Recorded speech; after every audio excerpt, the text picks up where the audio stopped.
Hi everyone, welcome to our sew along for the On a Break Crossbody by Sincerely Jen Patterns. This will be week 1 of your sew along, so we'll be going over the cutting and interfacing.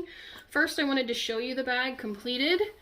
I've done mine with fabric from Royal Pixie Custom Fabric, and these zippers are from Fandia Fabrics. I can't remember where I got these big ones from, but the zipper itself is from Fandia.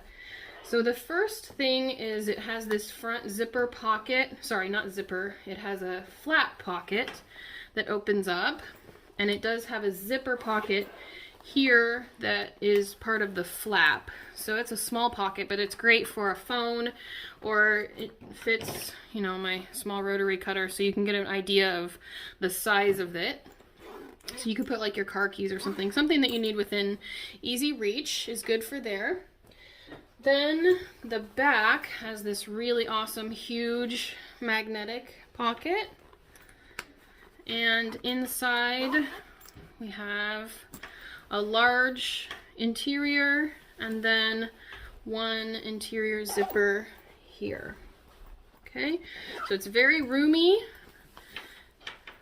and you can definitely fit lots of stuff in here. It has a long crossbody strap which you can adjust. So let's go through how to cut it and everything that you'll need. So the first thing that you'll need obviously is fabric. So I'll be using this from Joann and this solid to go with it from Royal Pixie Custom Fabric. And this one will be from my dad. So I'm going to do the front pocket just a little bit different because it's for a male. I feel like the pleats are a little bit feminine. So on mine I'll be doing elastic here to be more of a stretchy and eliminating the pleats. So I'll show you how to do both ways so that you could do my hack if you'd like to. But we'll get to that next week. The next thing you'll need besides fabric is interfacing.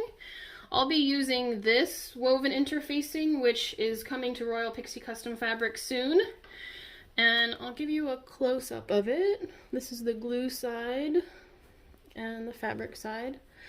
So I'll show you how nice that is when we get there. But let me compare it. This is my regular SF 101. And the 101, I can tell you it feels lighter than this, just slightly.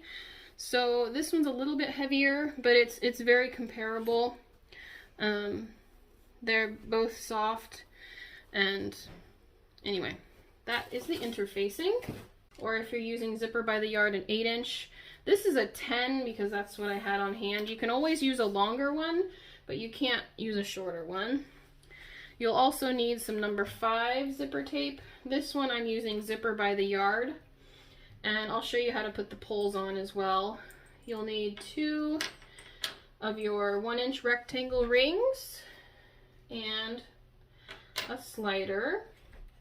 You'll also need 2 magnetic snaps, and each one has 4 pieces to it. So they're magnetic obviously, so these things stick to it, but these go on the back through your fabric to hold them on. So we have each side, the male side and the female side, and I'll show you how to install these. Don't get intimidated by these. They intimidated me at first, and so I kind of avoided patterns that had these, but they're really super easy to install and really no problem. So this bag I wanted to show you is a good candidate to use things like these because the bottom is 1 inch, and then instead of just strapping it on, you could use one of your swivel clips here. So it's a really good candidate to use these newfangled side straps for. Okay, let's look at the pattern pieces a little bit. Some of your pieces will have A marked on them, or some of them have B. These you'll need to match up with other pieces. So when you cut these out, leave a little space. See how I've cut the lines straight up? On one of them, leave some space. And then when you go to attach your second one, you can cut this. I'll show you. You can cut this one straight across, and you'll have this to help you tape it. If you cut both of them straight across, I find it harder to match them up a lot of times. So if you leave some extra space on that one, it makes it easier. Okay, another tip about these is all of the ones with the dotted lines, you have to trim the pattern piece. So I always print these twice, and then I don't make myself have one-time use pattern pieces. So I always print these twice, then I can use the pattern pieces over and over again. So that's a little tip, is to print the ones that have the dotted line twice, because you'll be trimming your fusible fleece to fit just that section. One more thing to remember is this box on the last page of the pattern. Make sure that you cut all of these pieces as well. You don't want to get to the end of your cutting and still have a few pieces. One way that I remember that is to cut my own pieces. So this one is listed on the box as the interior zipper pocket at a certain measurement. So I've cut a piece of paper at that measurement and made my own pattern piece. But some of them, like the strap connector, is just simply too long. Yeah. Here's my strap one. So I just wrote the measurements on here, and I'll clip this on to onto my straps when I've finished them. A note on the straps is this calls for 2 exterior at 4 inches by 32 inches. If you want to just do 1 exterior at 4 inches by your width of fabric, you can. The measurements end up being in the pattern 52 inches, and that was long enough for me. It depends how long you want your strap to end up being, but I think the 32 inch ends up being 60 inches at the end when I did my calculation. So you can figure out how long you want it to actually be for you and cut it that way if your fabric's wide enough. Okay, so let's go over one way to cut, and I usually cut with my rotary blade, so I'll show you how to do that. I'm going to just cut the upper piece, the one that will go right here, and I think I'll actually do that out of my coordinate fabric. So let me show you how to do that here.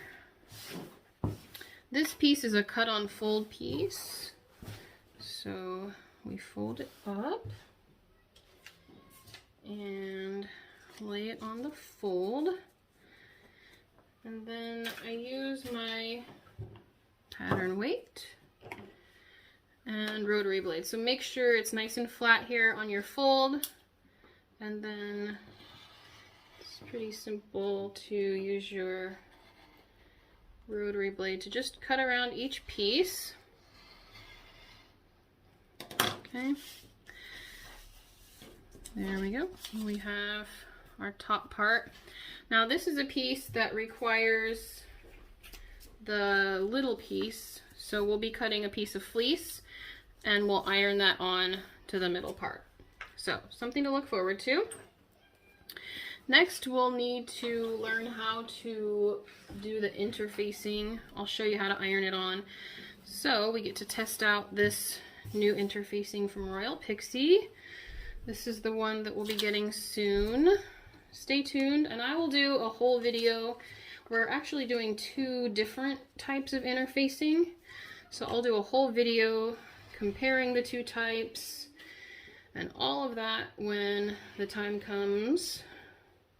This will be the lighter one. We also are getting a heavier one, and I'll show you the differences because there are a few. Okay, so we need our ironing mat, and you'll take your fabric and then glue side down, and then we'll take our iron. I use this Cricut iron, and we just iron it on like this.